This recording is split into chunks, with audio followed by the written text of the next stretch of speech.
स्तुतिकार आचार्य श्री मानतुंग सुरेश्वर जी महाराज साहिब जी ने इस श्लोक में देवादिदेव परमात्मा के श्रीमुख के विषय में कहा है। लगातार 11वें श्लोक में, 12वें श्लोक में और 13वें श्लोक में परमात्मा के देह की, परमात्मा के रूप की और उसके कारणों की चर्चा की। परमात्मा निर्निमेष विलोकनीय है। आंख झपकाना बिल्कुल अच्छा नहीं लगता यदि परमात्मा के सामने बैठे हैं, यदि परमात्मा को निहार रहे हैं तो पलक झपकती है तो समझ में आता है कि कुछ पलक झपकी यानी कि व्यवधान पड़ गया। परमात्मा का रूप ही ऐसा है, परमात्मा का अंग प्रत्यंग ही ऐसा है कि उसको जब व्यक्ति देखना प्रारंभ करता है तो बस देखता जाए, देखता जाए, देखता जाए। उनके नैनों से बहने वाली करुणा की अमृत धारा को पीता रहे, पीता रहे, पीता रहे। परमात्मा के श्रीमुख से निकलने वाले जीव मात्र का हित करने वाले वचन लगातार सुनता रहे, सुनता रहे, सुनता रहे। ऐसी एक नहीं अनेकों विशेषताएं हैं जिसके कारण से व्यक्ति परमात्मा को अहोभाव से देखने योग्य मानता है, देखता रहता है, देखता रहता है। इसके बाद परमात्मा का पूरा देह कैसा है, परमात्मा के अंग प्रत्यंग ऐसे हैं निर्निमेष विलोकनीय, मगर उसका कारण क्या? परमात्मा का रोंगटा रोंगटा ऐसा है। परमात्मा की इस विशेषता का कारण भी स्तुतिकार आचार्य श्री मानतुंग सुरेश्वर जी महाराज साहेब जी ने कहा कि भैया उनके जैसा रूप किसी दूसरे के पास में न होने का कारण माना लंबाई, चौड़ाई, मोटाई, हृष्टता, पुष्टता, अंग प्रत्यंग जहां चाहिए वहां पर उस समय विद्यमान नर नारियों के पास में भी थे। परंतु परमात्मा जैसा रूप, उस रूप की तो बात छोड़ो, उसका एक अंश भी, सामान्य सा एक अंश भी जो कि उदाहरण दिया जा सके परमात्मा के रूप को बतलाने के लिए किसी के भी पास नहीं था। उसका कारण परमात्मा का शरीर औदारिक शरीर और औदारिक वर्गणा के जितने भी श्रेष्ठतम, जितने भी उच्चतम औदारिक वर्गणा के जितने भी प्रधान पुद्गल उस समय विद्यमान थे पृथ्वी पर, वे सभी के सभी औदारिक वर्गणा के कण परमात्मा के देह से जुड़ गए। एक भी शेष बचा नहीं जो कि किसी दूसरे के साथ में जुड़ करके परमात्मा के रूप को बताने के लिए एक उदाहरण साबित हो। परंतु इस श्लोक में तो स्तुतिकार आचार्य भगवंत श्री मानतुंग सुरेश्वर जी महाराज साहेब परमात्मा के श्री मुख के विषय में बतला रहे हैं। परमात्मा का श्री मुख कैसा है? पहले तो बात मैं यह आपको कहना चाहता हूं, मुख दिल का, आत्मा का, विचारों का, भावनाओं का एक प्रतीक अंग है।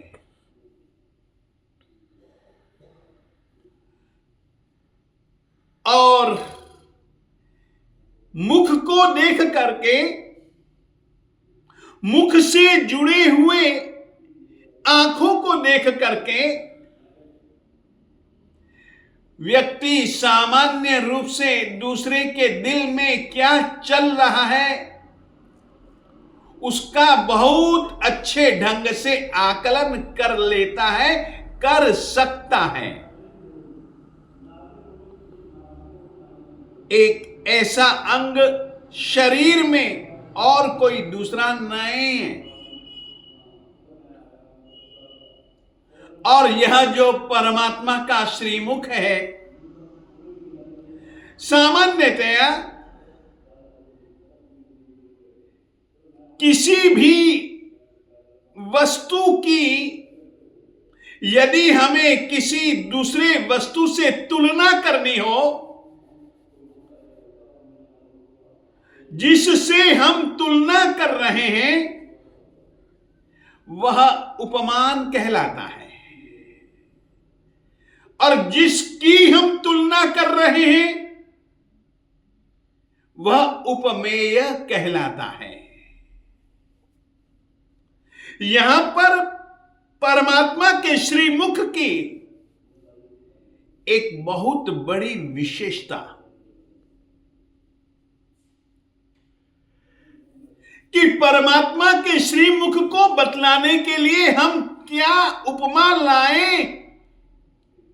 परमात्मा का श्रीमुख अपने आप में अनुपम है। उसके लिए जितनी भी उपमाएं सोचें, वो सब अपने को सोचने पर कहीं न कहीं सदोष प्रतीत होती हैं। यहां पर परमात्मा के श्रीमुख को लेकर के कहा गया कि परमात्मा के श्रीमुख को बताने के लिए कोई भी उपमा नहीं है। अगर सामान्यतया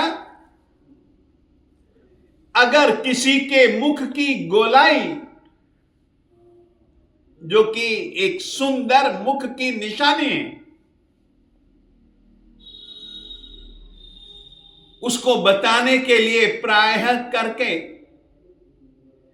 चंद्रमा का उदाहरण, चंद्रमा की उपमा दी जाती है। वाह, क्या चंदा जैसा मुख है जी इसका। तो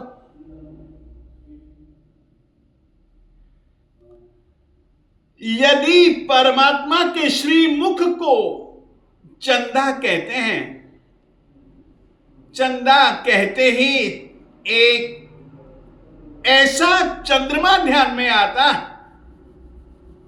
क्योंकि चंद्रमा में कलंक होता है। कलंक के बिना का पूर्ण चंद्रमा आपने कभी देखा ही नहीं होगा गगन में। यदि हम चंदा कहते हैं तो बहुत बड़ा अंतर है परमात्मा के श्रीमुख में और चंदा में। चंदा कलंक से मलिन है, चंदा कलंकित है।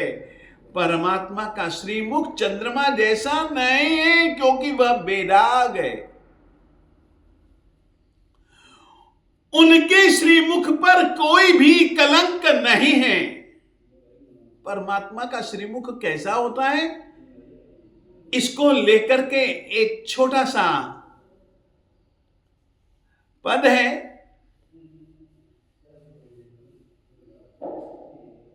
श्वेतांबर मूर्ति पूजक परंपरा के साधु महात्मा साध्वियां चतुर्दशी के दिन जिस समय चार थुइयां बोलते हैं, उसमें से एक पहला श्लोक आता है, वो परमात्मा के श्री मुख की एक खासियत बतलाने के लिए पर्याप्त है। श्लोक है, स्नातस्य प्रतिमस्य मेरुशिखरे शच्या विभो शैशवे रूपालोकन विस्मया हृतरस भ्रांत्या भ्रमच्चक्षुषा उन्मृष्टं नयनप्रभाधवलितं क्षीरोदकाशङ्कया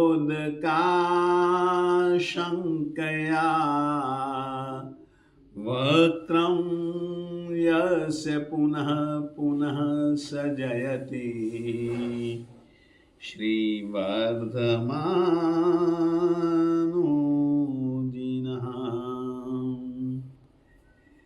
मेरु पर्वत का दृश्य है। स्वयं सौधर्मेंद्र पहले परमात्मा को अपनी गोदी में बिठलाते हैं और 64 के 64 इंद्र असंख्याता देवी देवताओं के प्रतीक, कई देवता देवियां परमात्मा का अभिषेक कर चुके हैं। ईशानेंद्र की गोद में भी परमात्मा को सौधर्मेंद्र ने बिठा करके वृषभ रूप में परमात्मा के अंगों का प्रक्षालन किया है, अभिषेक किया है, स्नात्र किया है। अब नंबर आता है इंद्राणी का। इंद्र ने इंद्राणी को परमात्मा सौंपे और कहा कि भैया अंगों का लूंछन कर दे। इंद्राणी ने सुगंधित गंध काशाय वस्त्रखंड लिया और परमात्मा के श्रीमुख का रूप कैसा है, कपड़े को हाथ में लेकर के उसने मुख पोंछा, शरीर पोंछा। परमात्मा का रूप देखने के लिए इंद्राणी ने परमात्मा के मुख की ओर देखा तो उसको महसूस हुआ कि अरे लगता है कि क्षीर सागर के जल से परमात्मा का अभिषेक कराया। क्षीर सागर के जल की बूंद एक यहां पर टिक गई है। इंद्राणी ने दूसरी बार उसको साफ किया,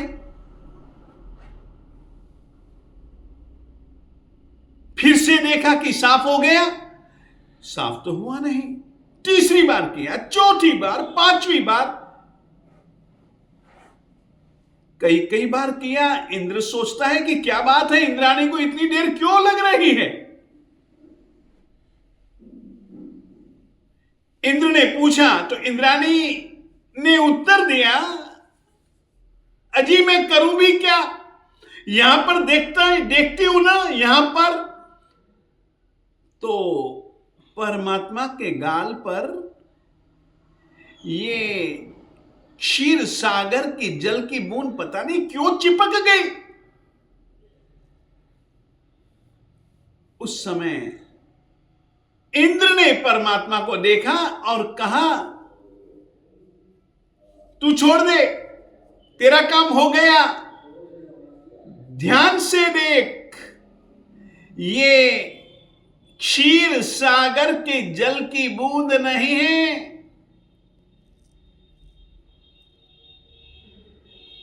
तेरी नथनी में या कुंडल में जड़ा हुआ जो मोती है ना, यह तो उसका प्रतिबिंब है। और सचमुच में इंद्राणी को समझ आया कि परमात्मा का रूप क्या है, परमात्मा का रूप कैसा है, परमात्मा का देह कैसा है, ऐसा पारदर्शी, परम निर्मल उनका मुख क्यों ना हो, क्योंकि उनको प्राप्त होने वाला है केवल ज्ञान जिसमें तीनों के तीनों लोक प्रतिभासित होने वाले हैं। उसके प्रतीक के रूप में उनका श्रीमुख, और श्रीमुख में झलकने वाला, श्रीमुख पर झलकने वाला वो क्षीर सागर के जल की बूंद। वक्त्रम क्वते सुर नरो रग नेत्र हरि, निशेष निर्जित जगत त्रितयोपमानम। इस तरीके का जिसका श्रीमुख हो, इस तरीके का जिसका सकल देह हो, उसके श्रीमुख की, उसकी दृष्टि की पारदर्शिता के विषय में क्या उपमा दी जा सकती है? कोई भी तो उपमा नहीं दी जा सकती। इसीलिए रचनाकार, स्तुतिकार आचार्य श्री मान तुंग सुरेश्वर जी महाराज साहेब जी ने कहा कि साहेब, निशेष निर्जित जगत त्रितयोपमानम, तीनों जगत के उपमानों को जिसने जीत लिया, यानी कि परमात्मा के श्रीमुख को, श्रीमुख की तेजस्विता को, श्रीमुख की पारदर्शिता को,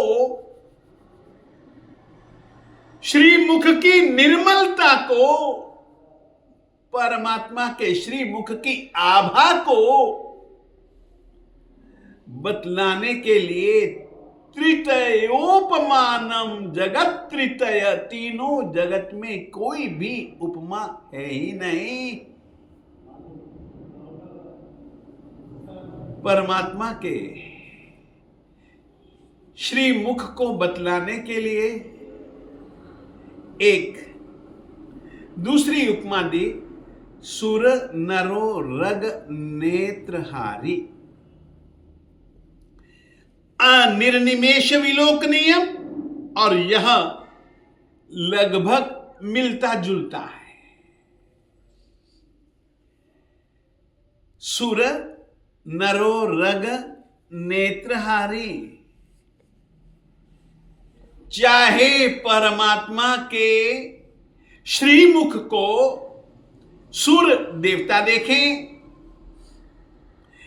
चारों प्रकार के देवता देख सकते हैं, देख सकती हैं, देवियां भी।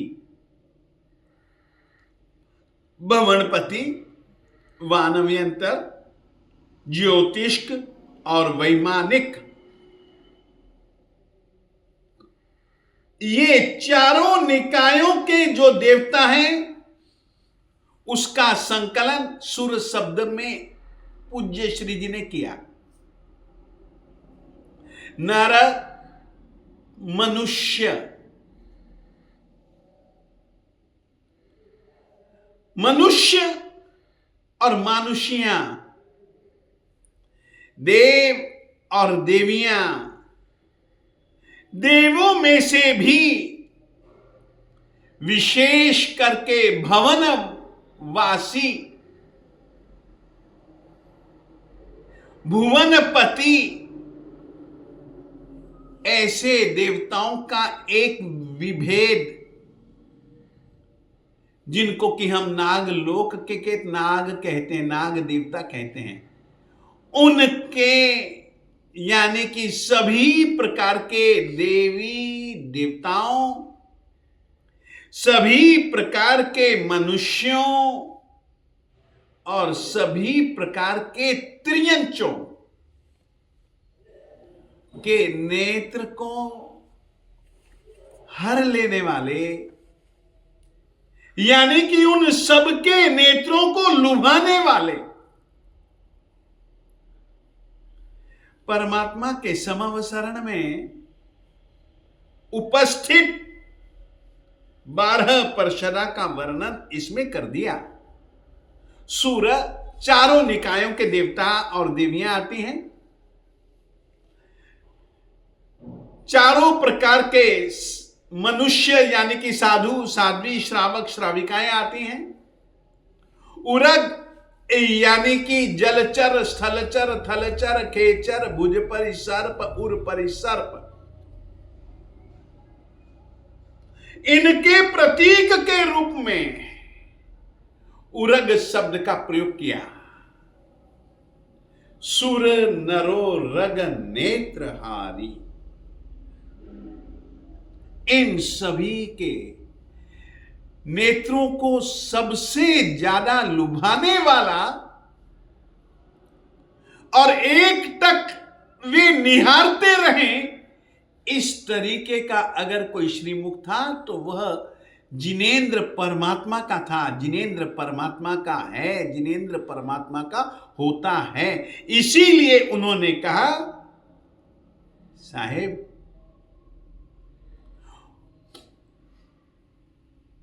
सभी उपस्थित, इसीलिए तो कहा जाता है कि जिस समय ये लोग परमात्मा को सुनते हैं समवसरण में बैठ करके, एक टक देखते रहते हैं और कान बिल्कुल खुले रहते हैं, अप्रमत्त जागृत बन करके ये सभी के सभी देवी देवता, नर नारियां, त्रियंच भी सुनते रह जाते हैं। सुर नरो रग नेत्रहारी, उस समय की स्थिति का वर्णन करते हुए पूज्य श्री जी ने कहा, सभी के सभी नेत्र एकदम स्थिर हैं, बस आप श्री जी के श्रीमुख की शोभा को निहार रहे हैं और आप श्री जी के श्रीमुख से निकलने वाली शब्दावली को सुनने में इतने मगन हो चुके हैं कि इसका वर्णन किया ही नहीं जा सकता, ये अकथ्य है। साहब, सुर नरो रग नेत्रहारी, निशेष निर्जित जगत त्रितयोपमानम,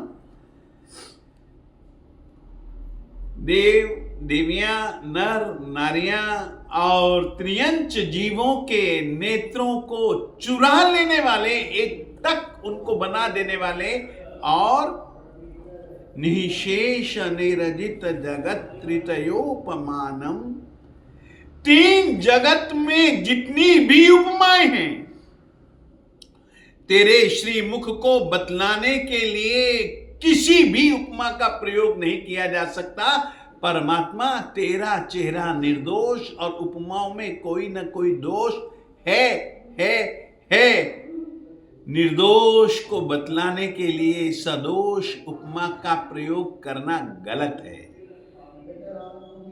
तो तीनों जगत में जितनी भी उपमाएं, उनको तुम्हारे चेहरे ने जीत लिया साहेब। वो चेहरा कहां? लोग आप श्री जी के चेहरे को जो चंद्रमा से जोड़ते हैं, वो उनकी बहुत बड़ी गलती है साहेब। निशा का रहस्य, वो चंदा का कलंक से मलिन बिंब कहां,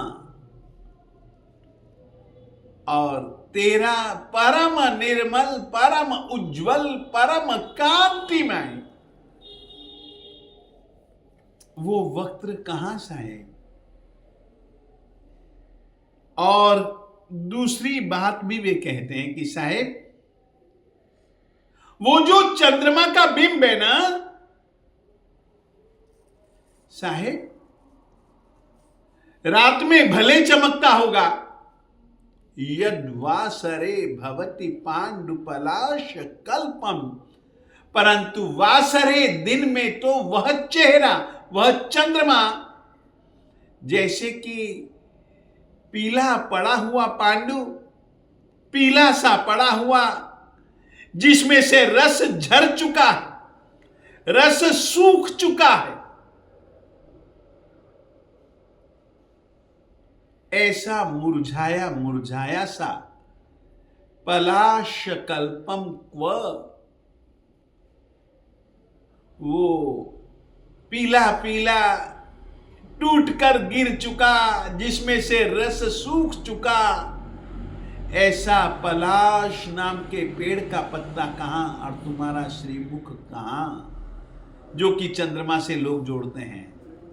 बाकी सब के चेहरे तो साहे पांडु पलाश कल्पम, वैसे हैं आपके चेहरे की आभा अनुपम है साहेब। इस तरीके के श्रीमुख को देखते हुए परमात्मा के श्रीमुख के विषय में पूज्य श्री जी ने जो बतलाया, चलो अपन अपनी कल्पना की सृष्टि में परमात्मा श्री आदिनाथ स्वामी जी के श्रीमुख की इस तरीके की कल्पना करें, निहारें, दृष्टि भी स्थिर, मन भी स्थिर, श्वास भी स्थिर, स्वतः ध्यान की सिद्धि प्राप्त हो जाए, उस तरीके से एक टक हम निहारते रहे, निहारते रहे, निहारते रहे परमात्मा के श्रीमुख को। इतना ही।